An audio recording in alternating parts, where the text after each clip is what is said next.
connections directly to the Chiapas Mexican farmers. Drop by the site today, order a bag or two, and I don't think you're going to be disappointed. Available in original or with our immune support infusion blend. You will be supporting a free press, all the while enjoying a truly great tasting cup of my favorite coffee. Available at InfoWarsLife.com. This is Alex Jones for InfoWarsLife.com. The latest in preparedness is now here. An electrically stabilized colloidal silver solution that can be added to both your home cabinet and preparedness pack alike. Concentrated to 30 parts per million in what has been dubbed the survival silver solution. The new InfoWars Life Silver Bullet Colloidal Silver is the answer for you and your family. And it's entirely free of toxic artificial additives that are loaded into many products. The InfoWars Life Silver Bullet Silver is so powerful that it is concentrated into a 2-ounce bottle and is not recommended for extended continual use. This is not a low-grade formula. We are working with one of the top laboratory manufacturers in the United States to bring you the best form of colloidal silver using electrical processes within a base of deionized water for your preparedness storage or your home kitchen. Purchase your bottle of InfoWarsLife.com Silver Bullet Colloidal Silver today and find other amazing supplements at InfoWarsLife.com. Now, what if Tony Stark, of course, the scientist who actually is Iron Man in the comic books, what if he told you that the greatest threat to humanity was a supervillain named artificial intelligence, AI? Well, the real life Tony Stark, as Defense One points out, is Elon Musk, and he has said exactly that. He said in a tweet today, he said, "It's worth reading Superintelligence by Bostrom. We need to be super careful with AI. It is potentially more dangerous than nukes." And of course, the book that he's referring to is Superintelligence, Paths, Dangers, and Strategies. Now, we hear all the time from Ray Kurzweil and other people who are very excited about what they call the singularity, where we merge in part or in whole with machines. We hear all the time about how wonderful AI is going to be. But at the same time, they will admit that there is a possibility that this intelligence may go its own way and have no use for us or actually become malevolent towards us. And this is something that a research fellow at the Future of Humanity Institute said. He had this interesting point. He said, an AI might want to do certain things with matter in order to achieve goals. Things like building a giant computer or other large-scale engineering projects. Those things might involve intermediary steps like tearing apart the Earth to make huge solar panels. A superintelligence might not take our interests into consideration in those situations, just like we don't take root systems or ant colonies into account where we go to construct a building. And I would say it's not too much unlike the elitist attitude of tyranny that we see from the globalist elite towards us, is it? They don't really take our interest into effect when they have a project that they want to do, whether it's something as prosaic as NAFTA and trade sections in North America, then joining these trade sections to Asia, to Europe, into a one-world government. They don't really take our interest into account either. So I'm not sure. Maybe it won't be that much different than the current situation we have right now. Later this week, there's going to be a Black Hat seminar in Las Vegas. Now, that's a time when hackers get together and talk about vulnerabilities in systems. And of course, it's not really clear. Some of these guys are trying to stop these types of things from happening, but there is a huge presence at this convention always with the U.S. intelligence system looking to find people that they can hire as hackers to break into your equipment. Now, a couple of things have come out. One of them that's going to be presented this week, and it's reported in RT today, airplanes could be taken over through in-flight entertainment systems, claims a hacker. Now, actually, he's with a cybersecurity firm, IO Active, and he's going to be presenting a talk which says SATCOM terminals, hacking by air, sea, and land on Thursday. And he says he's going to demonstrate how satellite communication systems used by the likes of commercial airlines and oil rigs can be infiltrated by malicious actors and altered to let unauthorized attackers take control. In other words, they could, using a satellite communication system, take over an airplane, fly it wherever they wish. Sounds familiar, doesn't it? Or they could take over a ship and fly it into wherever they wish. And he says that devices sold by the world's leading SATCOM vendors contain substantial security flaws. And the quote is, he says, 100% of those devices could be abused. Another reporter for Reuters writes that these exploits may allow anyone with the right information to hack satellite communications used on passenger jets, gaining access through in-flight services provided to civilian passengers. In theory, a hacker could use a plane's onboard Wi-Fi signal or the in-flight entertainment system to hack into its avionic equipment, potentially disrupting or modifying satellite communications, which could interfere with the aircraft's navigation and safety systems. Now, it's not just that, but in a more prosaic way, even your car, of course, is vulnerable to these types of hacks. Anything that is part of what they call the Internet of Things. And you remember a few years ago, David Petraeus said, we're going to be able to listen to people through their home appliances. Well, that's now not so much of a reach as we understand. This is an article from Wired Magazine. It says, watch this wireless hack pop a car's locks in minutes. And what they show is a guy who essentially has a wireless lockpick for a car. He can basically break into this thing in just a short amount of time and get into the car without using any of the traditional burglary tools. This is something that really ought to concern you if you're going to buy this line that's being fed to everyone about how safe computer-driven cars are going to be. Now, they like to call them self-driving cars.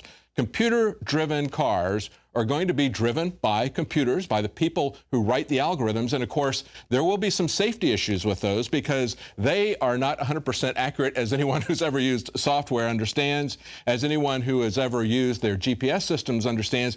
But they are also vulnerable to malicious attacks from either hackers or from the government itself. And we found out just last week that the FBI said that they were concerned about possibly having car bombers take over remote-controlled vehicles, laying the groundwork for the idea that the FBI ultimately, or the federal government homeland systems, need to control your car and not you. They're talking about cars that won't have steering wheels, cars that won't have brakes. So keep that in mind as you watch this wireless hack of a car's security system that only takes a few minutes. Now, if you're not a supporter of Prison Planet TV, we would like for you to consider supporting our operation. Of course, one membership can be shared with up to 11 people simultaneously, giving you access as it happens to every night's nightly news and access to all of Alex Jones's fine documentaries. Now, right after the break, stay with us. Alex is going to be talking about, of course, the open borders and the effect that has on the concerns about Ebola. Stay with us. City of Austin tap water versus filtered City of Austin tap water.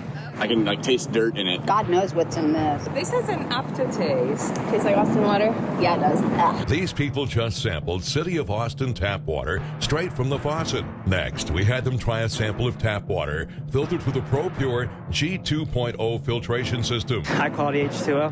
That one is better. Tastes like nothing. Yep, I know what good water tastes like. It's good water. Most tap water contains added substances like fluoride, chlorine, Monsanto's deadly pesticide, glyphosate, and many others. Studies prove that these substances are linked to an assortment of major health issues, including tooth decay, lowered IQ, and even cancer. It tastes like you're drinking out of the lake when you're drinking tap water. Yeah, it has that processed flavor to it. The ProPure G2.0 filtration system removes these deadly substances and many more, leaving only fresh-tasting, deliciously clean water. Okay, this is very tasty. It's good water. Refreshing. It's good. Go to InfoWarsStore.com today. Use promo code WATER and save 10% off your ProPure purchase. Again, that's InfoWarsStore.com or call 1-888-253-3139.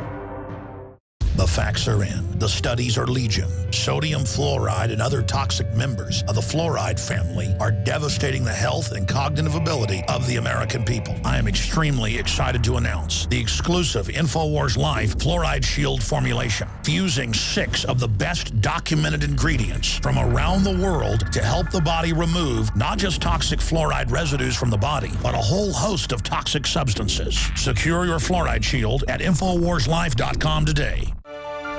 And finally tonight, we look deeper at the other angles surrounding the global pandemic that is the Ebola outbreaks of 2014. First off, it's important to understand that we have a long history, not just here in the U.S., but with other Western governments, including the Japanese, of secret, lethal, chemical, biological and radiological testing on populations. So governments have been caught producing weaponized pathogens, both bacterial and viral, and releasing them on their own populations, not just populations that they're having wars with. And this goes to really the whole mad scientist type system that we've seen pop up in the psychology of scientific elites throughout history. This is not the exception. This is the rule. That whether it was the Soviets or the Japanese or the communist Chinese or the imperial Chinese or the South Africans or the Mexican government or the U.S. government, they're constantly testing lethal pathogens on their own populations and claiming it's for resource purposes. The general population is seen as animals or as slaves. So this is part of that larger debate. There's a lot of evidence linking the development of Ebola, and when it first began to show up on the scenes in the last 40 years, to Western bioweapons laboratories that were on the Gold Coast, the western coast of Africa.